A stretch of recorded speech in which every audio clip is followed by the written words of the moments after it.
ఇంకా ప్రేమింపరంట.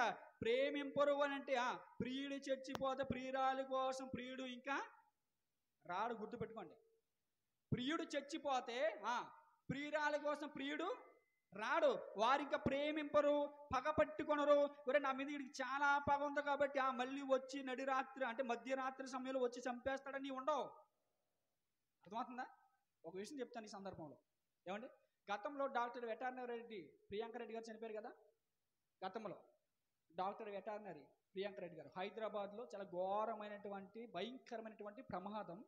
అది ఎలా సంభవించిందంటే ఆమెకు నలుగురు యువకులు తన స్కూటీని కావాలని పంచర్ చేసి తన దగ్గర తనకు సహాయం చేస్తున్నట్టుగా నటిస్తూ, తనకు హెల్ప్ చేస్తున్నట్టుగా నటిస్తూ టైం బాగా హెవీ చేయించేసి ఆమెని అతి కిరాతకంగా మానభంగం చేసి చంపేశారు. ఆమె బ్రతుకుండగానే సజీవ దహనం చేసి చంపేశారు. అర్థమవుతుందా మీకు? ఏమంటే అంత ఆ మధ్యరాత్రిలో అంత కిరాతకముగా ఆమెను హింసించి కొట్టి ఆమెని సజీవ దహనం చేసేసినప్పుడు ఒకవేళ చచ్చినోడు పగబెట్టుకుంటే ఏం చేయాలి చెప్పండి? ఏం చేయాలి? చచ్చిన వారు నిజంగా పగ తీర్చుకుంటే ఏం చేయాలి? ఏరా, నా దగ్గరికి వచ్చి నాకు హెల్ప్ చేస్తున్నట్టుగా నటించి నా స్కూటీని మీరే పాడు చేసి నన్ను ఈ విధంగా చిత్రహింసలు చేసి నన్ను బ్రతుకుండగానే చంపేస్తారా? ఒరే మిమ్మల్ని మామూలుగా వదలరా అని ఏం చేయాలి? ఆమె డైరెక్ట్గా పగ తీర్చుకోవాలి. అవునా కదా చెప్పండి? అవునా? కానీ డాక్టర్ వెటర్నరీ ప్రియాంక రెడ్డి గురించి ఎవరు పోరాడారు?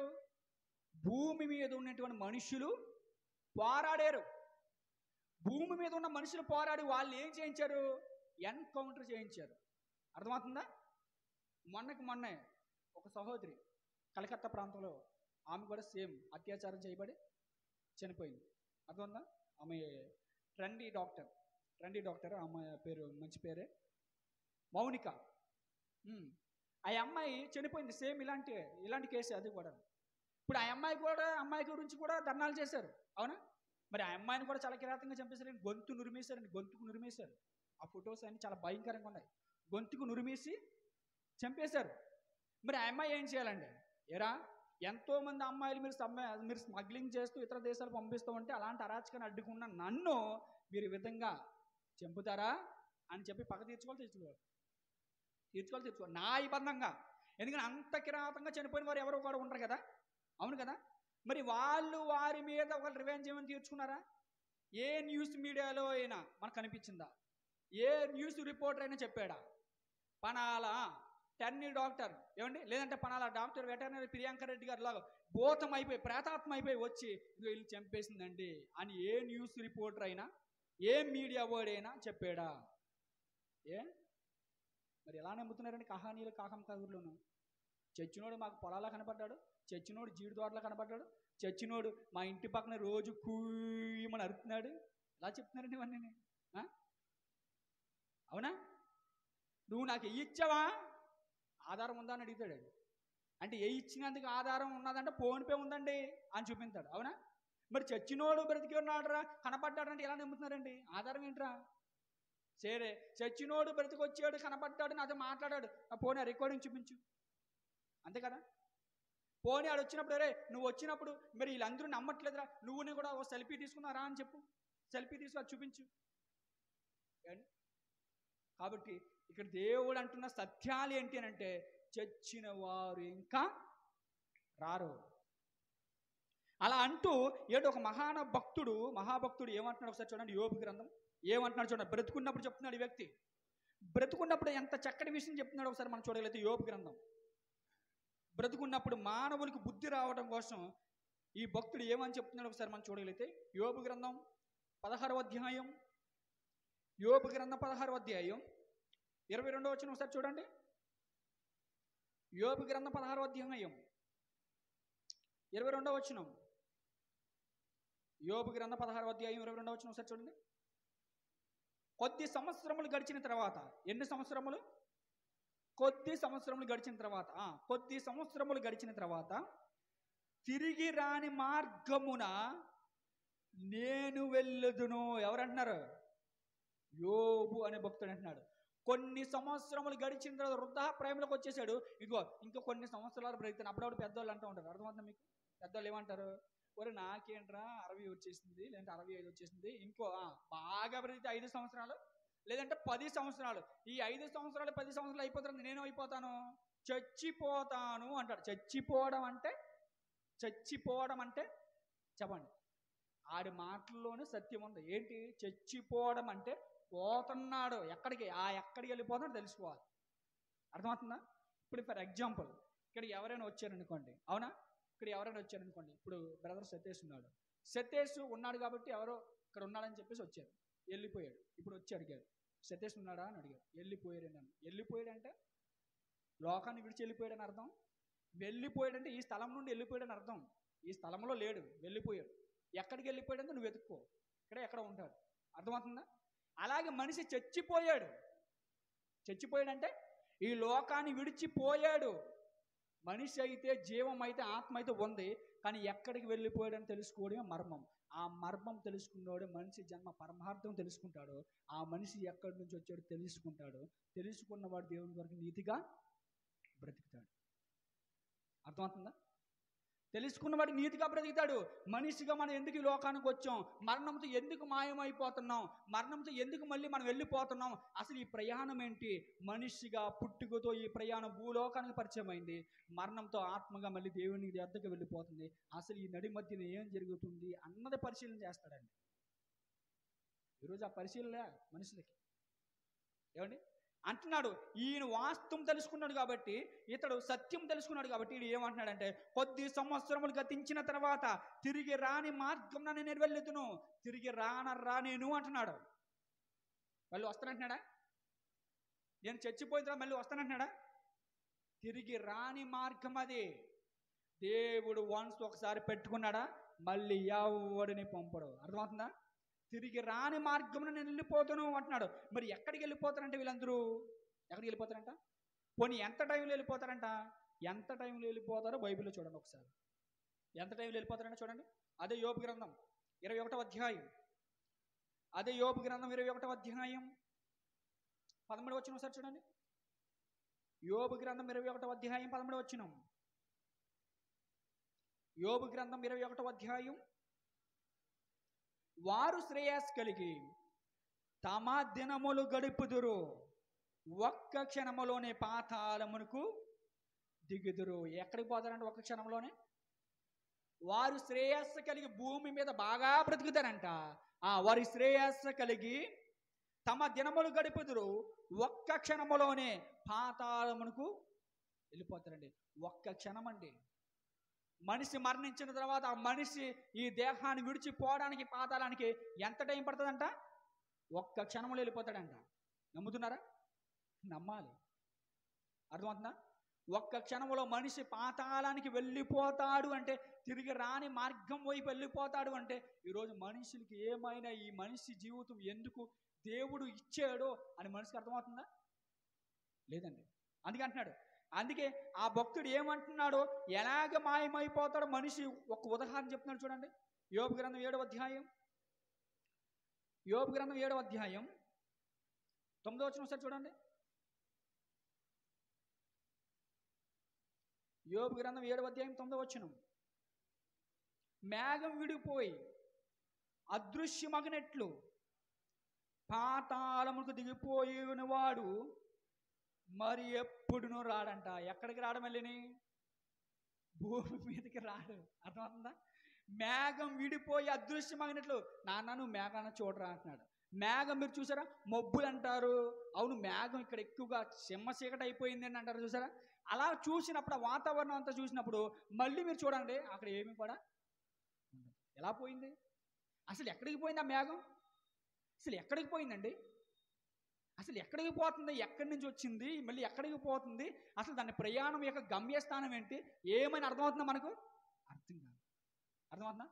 అలాగే మనిషి ప్రయాణం గురించి చెప్తున్నాడు. మేఘం విడిపోయి అదృశ్యమగినట్టు పాతాళంకు దిగిపోయిన వాడు మరి ఎన్నడను చెప్పండి, ఎన్నడను రాడు, ఎన్నడను ఎప్పుడు రాడు.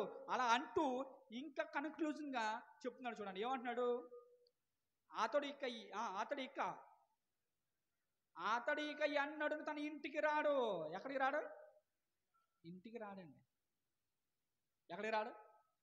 తన ఇంటికే రాడంట. ఎందుకు రాడు? ఒక్కసారి తిరిగి రాని మార్గం ప్రయాణం మనకు జరిగిందా మళ్ళీ వచ్చే అవకాశం లేదు. అర్థం? ఇప్పుడు ఇన్ని సత్యాలు దేవుడు మానవుల కోసం వాళ్ళు కొళ్ళు తెరిస్తారని, వారు మారతారని దేవుడు ఇన్ని సత్యాలు పెట్టాడు మనుషుల ముందు. వారు తిరిగి రాని మార్గం వైపు వెళ్ళిపోతున్నారంట. మేఘం అదృశ్యమగ్నట్లు పాతాళమునకు దిగిపోయిన వాడు మరి ఎప్పుడునూ రాడు అంటున్నాడు. అతడు ఇంకా ఎన్నడూ తన ఇంటికి రాడు. అతని స్థలం అతన్ని మరలా నెరగదు. అతని స్థలం మరలా అతన్ని నెరగదు. మళ్ళీ అదే స్థలంలో అతను పడుకోవడానికి మళ్ళీ చాయిస్ లేదు. అదే స్థలంలో మళ్ళీ అతను నివాసం చేయడానికి చాయిస్ లేదు. ఒకవేళ ఆడు చెడిపోతే ఆ ఇల్లు ఏదో ఒకటికి అమ్మేయాలి తప్ప, ఒకవేళ ఆ ఇంట్లో ఎవడో నివాసం చేయకపోతే, అర్థమవుతుందా? ఒకవేళ ఆడి నడిపిన బైక్ ఏదైతే ఉందో ఆ బైక్ ఎవడో నడకపోతే ఏదో ఒకటికి అమ్మేయాలి తప్ప, మళ్ళీ వాడి బైక్ మీద నడపడానికి వాడు మళ్ళీ రాడండి. రాడని తెలిసే కదండి అన్ని అమ్మేస్తున్నాం. అవును కదండి? వస్తానన్నాడు. ఒకవేళ అన్నాడు అనుకోండి, అన్నీ ఉంచుతావు. రే మా అన్ని వస్తా అన్నాడు, చచ్చిపోయాడు కానీ మళ్ళీ వస్తా అన్నాడు కాబట్టి అమ్మవరా అని చెప్పాలి. అవునా? వాళ్ళు రారని తెలుసు. మళ్ళీ వీళ్ళకి వాళ్ళు రారని తెలుసు, పోయినోడు తిరిగి రాడని తెలుసు. తిరిగి రాడని తెలిసినే ఒరే నలుగురు అన్నతమ్ములు, నలుగురు ఒకడు పోయాడు కాబట్టి మనం ముగ్గురమే పంచుకున్నాం. అది రాడు కదా. అర్థమవుతుందా? ఒకవేళ ఆ అన్నతమ్ముడికి ఒకరు కొడుకులు ఉంటే వంశపారపరంగా వెళ్తాదేమో, కానీ అన్నతమ్ముడు కొడుకులు లేరు అనుకోండి, నలుగురు అన్నతమ్ములు పుట్టారు అనుకోండి ఒక తల్లికి, ఆ నలుగురిలో ఒకరు పోయాడు అనుకోండి, ముగ్గురు ఏం చేసుకుంటారు? మరి వస్తానంటున్నాడు కదా. చీడి మొక్కల్లో కనిపించారండి, పొలాల్లో కనిపించారండి, నీకు మాత్రం కనిపించా. మరి అంత దోస్తు నువ్వు, అంత గొప్పోడు నువ్వు. ఏంటి ఇలాంటి కళ్ళ కపటం లేని ప్రజలు మోసగించడానికి తంత్ర కొట్టి విద్యలు అభ్యసింపజేసేవారు ఆ కాలంలో పుట్టారంట. తాట తీసేసాడు తెలుసా దేవుడు. అల్లి తాట తీసేసాడు దేవుడు. మంత్ర విద్యలు వైద్యాల పేరు కూడా ఎలా ఉన్నాయి? భూత వైద్యం అంట. భూత వైద్యం అంటే భూతాలు పెట్టుకునేందుకు వైద్యం. చూసారా? కిడ్నీలో రాళ్ళయ్యా వైద్యం చేస్తాం అన్న వాళ్ళు చూసాం. అవునా? జ్వరమా వైద్యం చేస్తాం అన్న వాళ్ళు చూసాం. కానీ భూత వైద్యం అంట. మరి ఈడెక్కడ నేర్చుకున్నాడు? ఇలాంటి మనుషుల వారికి మానసిక రోగాలను వారు ఈ వీక్నెస్ పాయింట్లను వారు ఏం చేశారంటే లాభ సాధనంగా మలుచుకొని వారి వీక్నెస్లు దాడుకొని వ్యాపారాలు ప్రవేశపెట్టారండి. తెలుసా? అలా బ్రతుకుతున్నారు మనుషులు. చనిపోయినోడు ఎప్పుడు కూడా తిరిగి రాడు అని బైబిల్ చెప్తుంది. ఒకళ్ళు వస్తాడు అని అంటే చూపించాలి. ఎవడైనా చూపించగలరా? ఎవడైనా ప్రపంచం చూపించలేడండి. రాడు అని చెప్తూ ఏమంటున్నాడు ఒకసారి చూడండి. ప్రేతాత్మలు అంటారు కదా, ప్రేతాత్మలు. ఆ ప్రేతాత్మల గురించి బైబిల్ ఏం చెప్తున్నా ఒకసారి చూడండి. యెషయా గ్రంథం 26వ అధ్యాయం. యెషయా గ్రంథం 26వ అధ్యాయం. యెషయా గ్రంథం 26వ అధ్యాయం 14 వచనం చూడండి. ప్రేతాత్మల గురించి ఏం చెప్తుందో బైబిల్. యెషయా గ్రంథం 26వ అధ్యాయం 14 వచనం. యెషయా గ్రంథం 26వ అధ్యాయం. చచ్చిన వారు మరలా బ్రతకరు. చచ్చిన వారు ఏమవారంట? మరలా బ్రతకరు. ఎవడైనా సరే ప్రపంచంలో ఈ మాటని కాదని, చచ్చిన వాడు బ్రతుకుతాడండి, చచ్చిన వాడు మన గోతులో కప్పెట్టేసిన వాడు మళ్ళీ వచ్చాడండి అన్నవాడు ఎవడైనా చెప్పగలరా? ఎవడైనా? చచ్చిన వారు బ్రతకరు అని చెప్తూ అంటున్నాడు. ఏమంటున్నాడు? ప్రేతలు మరలా లేవరు. ప్రేతలు మరలా లేవరు అంటే చచ్చినోడు మళ్ళీ ప్రేతాత్మ అంటున్నావు కదా, దయ్యం అంటున్నావు కదా, అలాగే లేవడరా నాన్నవాడు. అర్థమవుతుందా?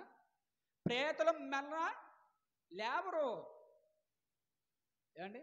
ఏమవుతారంటే వాళ్ళు దేవుడు వారిని పట్టుకుంటాడంటే. ఎవరిని పట్టుకుంటాడు? దేవుడు ఎవరైతే చచ్చిపోయారో వారిని ఏం చేస్తాడు? దేవుడు పెట్టుకుంటాడు, వదలడు. అర్థమవుతుందా? నువ్వు ఈ లోకంలో ఉన్నప్పుడు ఏదైనా నేరం చేస్తే నిన్ను ఎలాగైతే వదలట్లేదో లోకపరమైన చట్టం, అవును కదా, నువ్వు ఏదో క్రైమ్ చేసావు, నేరం చేసావు, చట్టం వదులుతుందా? వదలదు. ఇది వాస్తవం నువ్వు నమ్మితే దేవుని ఎదుట నువ్వు చనిపోయిన తర్వాత నువ్వు మంచోడువో చెడ్డడువో దేవుడి తీర్పులోకి తీసుకెళ్తాడు. దేవుడు వదలడు. అదే అంటున్నాడు. ప్రేతలు చచ్చిన వారు మరలా బ్రతకరు, ప్రేతులు మరలా లేవరు. అందుచేతను నీవు వారిని దండించి నశింపజేసితివి, వారికను స్మరణకు రాకుండా నీవు వారిని తుడిచివేసిదివి తుడిచేసాడండి. అర్థమవుతుందా? వారు లేరు ఇంకా, భూమి మీద లేకుండా నేనే తుడిచేసాను అంటున్నాడు. ఏమంటే దేవుడిని మాటలు చూపించిన మనుషులు ఏమంటున్నారు అని అంటే, ఏమండి ప్రేతాత్మ అయిపోయాడండి, దయ్యం అయిపోయాడండి. ఏమంటే మా మామి చనిపోయినప్పుడు ఇలాగ అన్నవారండి. ఏండి ఏమన్నా కూడా తెలుసా, కుక్కలు అడుగుతున్నాయండి అక్కడ, జగన్నాథం గారు ఇక్కడే తిరుగుతున్నారు అనుకుంటా, ప్రార్థన చేయండి అయ్యారు దాని నెంబర్ వచ్చి. నాకు ఆశ్చర్యం వేసేది,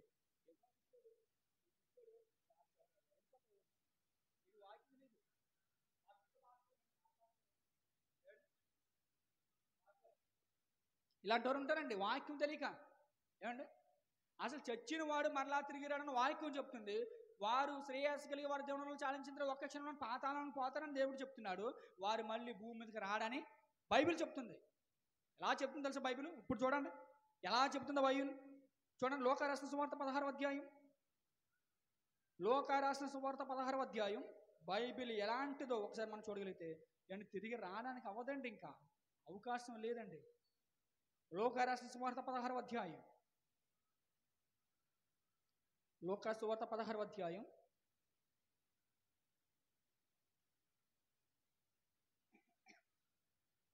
లోకా సువార్త 16వ అధ్యాయం 20 వచనం ఒకసారి చూడండి.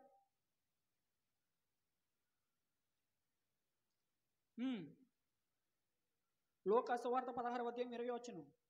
లాజరు ఒక దరిద్రుడును, వాడు కురుపులతో నిండిన వాడే, ధనవంతుని ఇంటి వాకిట పడి ఉండి అతని బల్ల మీద నుండి పడి రొట్టు మొక్కలతో ఆకలి తీర్చుకుని గోరును. అంతేకాక కుక్కలు వచ్చి వాని కురుపులు నాకును. ఆ దరిద్రుడు చనిపోయి దేవదూతల చేత అబ్రహాము రొమ్మును ఆనుకొనుటకు కొనుపోబడును. ఎక్కడికి పోయాడంట? చనిపోయి ఎక్కడికి పోయాడంట? చెప్పండి, చనిపోయి ఎక్కడికి పోయాడంట? అబ్రహాము రొమ్మును ఆనుకోవడానికి పరదేశికి వెళ్ళిపోయాడంట. అబ్రహాము రొమ్మును ఆనుకోవడానికి పరదేశికి వెళ్ళిపోయినటువంటి ఈ తరుణములో ఇంకొక వ్యక్తి కూడా చచ్చాడు. ఆ వ్యక్తి కూడా అక్కడ పరిచయం అవుతున్నాడు. ఒకసారి మనం చూద్దాం. అప్పుడు అతడు 22వ వచనం, కొనుక్కోబడును.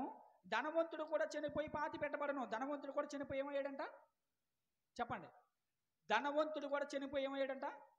పాతి పెట్టబడ్డాడు. అంటే పాతి పెట్టబడ్డాడు అంటే వారిని సమాధి చేసేసారు. అవునా? సమాధి చేసేసినోడు ఎక్కడ కనబడుతున్నాడు? వెళ్ళని భూమి మీద సమాధి చేసేసినోడు ఎక్కడ కనబడుతున్నాడు ఒకసారి చూడండి. భూమి మీద వాడిని సమాధి చేసేసారు. సమాధి చేసేసిన తర్వాత ఎక్కడ కనబడుతున్నాడంట?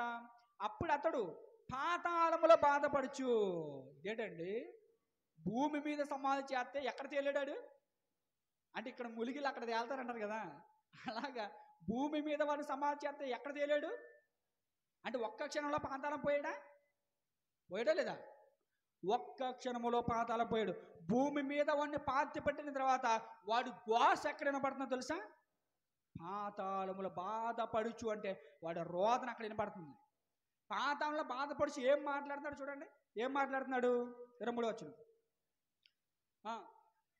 అప్పుడు అతడు పాతాళములో బాధపడుచు కన్నులెత్తి దూరము నుండి అబ్రహాము అతని రొమ్ముని ఆనుకొని ఉన్న లాజరును చూచి, తండ్రివైన అబ్రహామా, నా యందు కనికరపడి తన వ్రేలి కొనను నీళ్ళలో ముంచి నా నాలుకను చల్లార్చుటకు లాజరును పంపము.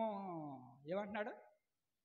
లాజరు అని ఒక వ్యక్తిని ఎద్దున్నాడు కదా, లాజరు అని ఒక వ్యక్తిని ఎద్దున్నాడు కదా, నీ రొమ్మును ఆనుకున్నాడు కదా. ఆ వ్యక్తి భూమి మీద, ఆ వ్యక్తి నేను ఒకే గ్రామంలో సహవాసం చేశాం, ఒకే ఊర్లో సహవాసం చేశాం. ఆ వ్యక్తి నేను రాజుని కదా, నేను ధనవంతుని కదా, నా బల్ల మీద తిని పడేసిన ఎంగిలి మెతుకులు తిని ఏమయ్యాడు? బ్రతికేడు, జీవనం చలించాడు. అయితే ఆ వ్యక్తిని నా దగ్గరికి పంపించు అంటున్నాడు. ఏమంటున్నాడు? ఆ వ్యక్తిని నా ఎద్దకు పంపించు అంటే ఏమంటున్నాడు ఒకసారి చూడండి. అబ్రహాం ఏమంటున్నాడు? అందుకు అబ్రహాము, కుమారుడా, నీవు నీ జీవితకాలం మందు నీకు ఇష్టమైనట్టు సుఖం అనుభవించేదివి, అలాగే లాజరును కష్టం అనుభవించడానికి జ్ఞాపకం చేసుకునము. ఇప్పుడైతే వాడు ఇక్కడ నెమ్మది పొందుచున్నాడు, నీవు యాతన పడుచున్నావు.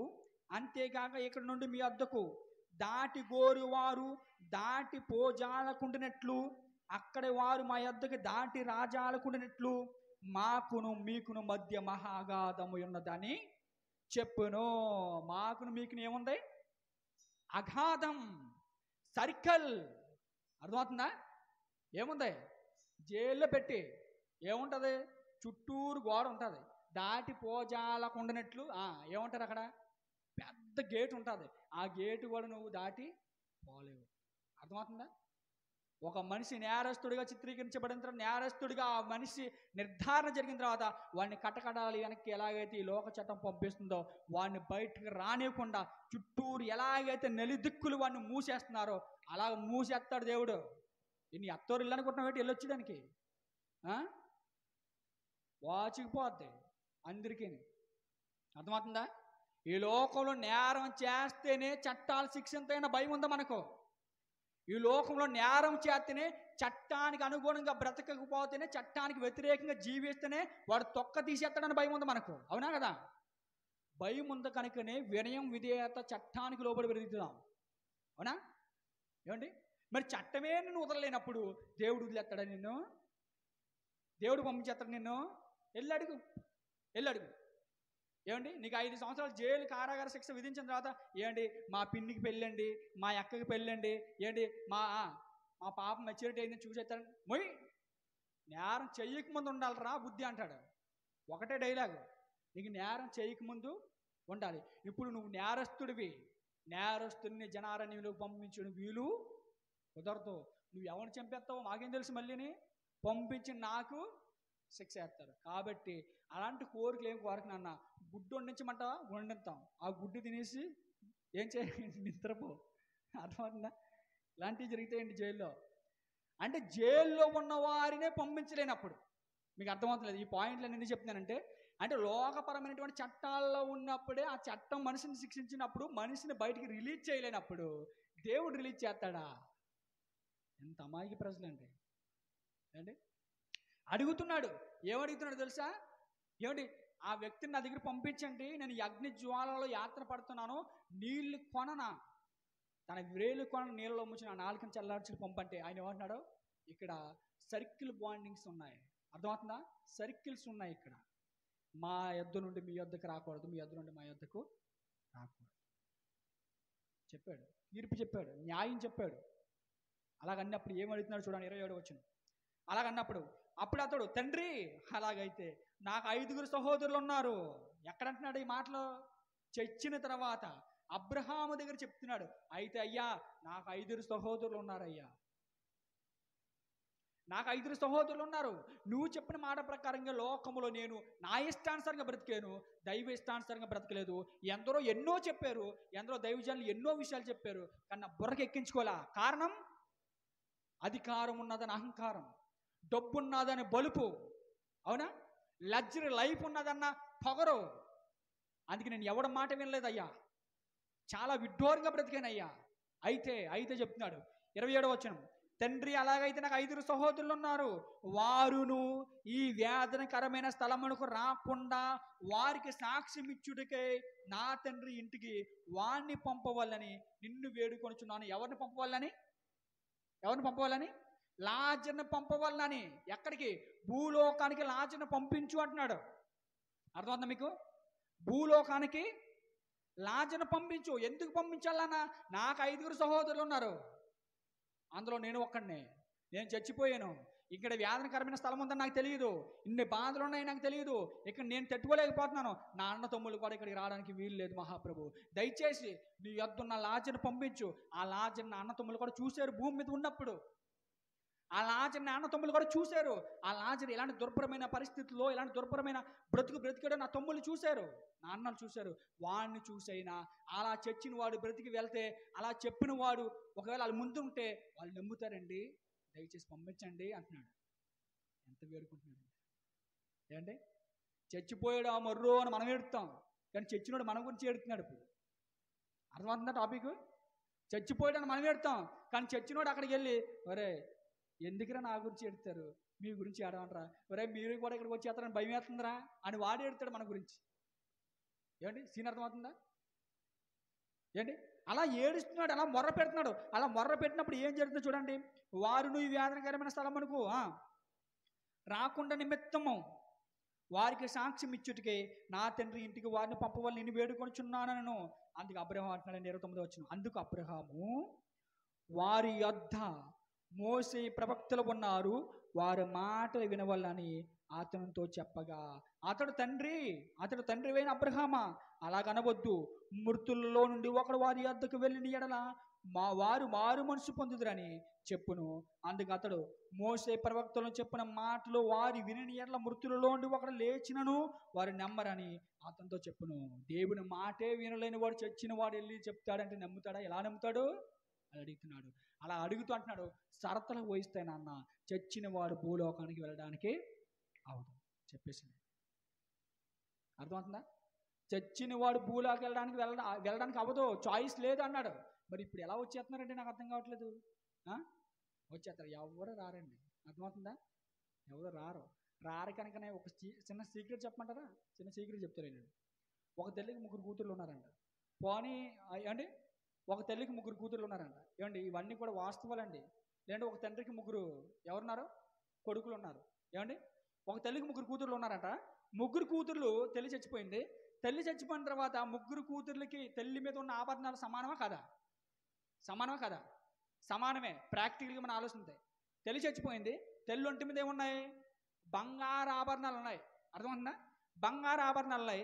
ఈ బంగారు ఆభరణాలు ఒకవేళ అక్కలు ఉద్దురు మంచోళ్ళు అయితే చెల్లికి ఇచ్చేస్తారు. అవునా? చెల్లి కదా అని చెప్పేసి ఇచ్చేస్తారు. అవును కదా? అక్కలు ఉద్దురు మంచోళ్ళు కాదనుకోండి, 3 ఏం చేస్తారు? పని చేసుకుంటారు, లేదంటే 2 పని చేసుకోండి అని చెప్తారు. ఓకేనా? ఇప్పుడు ఒక విషయం చెప్తాను, చిన్న సీక్రెట్ చెప్తాను. ఒకవేళ అమ్మ తిరిగి వచ్చేస్తుంది అనుకుంటే మీరు పెంచుకుంటారా? చెప్పండి, పెంచుకుంటారా? పెంచుకోవడానికి కాదు. అర్థమవుతుందా? అమ్మ తిరిగి వచ్చేస్తుంది అనుకుంటే, నేను రాననుకున్నారా? వస్తాననుకున్నారా? అర్థమవుతుందా? కాబట్టి చచ్చిన వారు తిరిగి రారని వీళ్ళందరికీ తెలుసండి. చచ్చిన వారు తిరిగి రారని వీళ్ళందరికీ తెలుసు. ప్రాక్టికల్గా తెలుసు కనుకనే ఆస్తుల పంపకాలు అన్నీ కూడా వేసేస్తారండి. చచ్చినోడు ఎప్పుడు కూడా తిరిగి రాడు. దయ్యం అయిపోయాడు, భూతం అయిపోయాడు, వచ్చేసాడు, ఎవరికైనా పెట్టుకున్నాడు, వాడిని పడేయడు మనం ఒక లెంపక వేస్తే అప్పుడు ఈ విషయం వస్తుంది. అసలు విషయం వాడు తాగిన మైకులో మాట్లాడుతున్నాడా, లేదంటే ఎప్రోజయం అనేటువంటి ఒక అలా ఎడిక్ట్ అయిపోయి మాట్లాడుతున్నాడా, వాడికి ఏదైనా రోగం ఉందో అప్పుడు తెలుస్తుంది.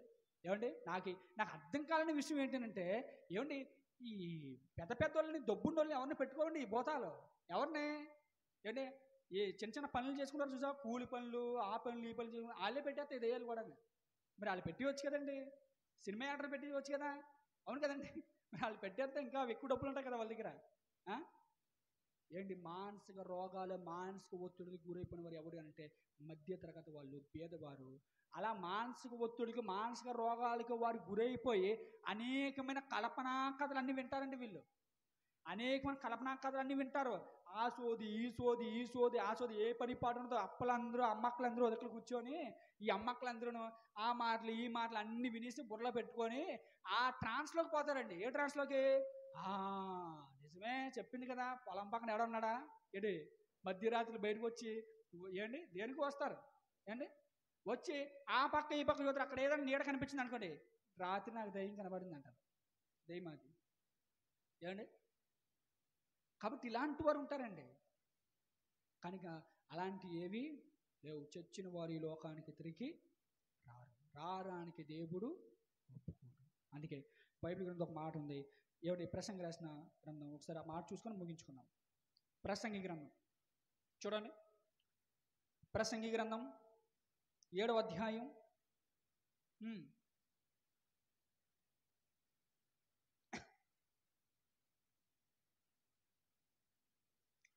ప్రసంగి గ్రంథం 7వ అధ్యాయం 1వ వచనం.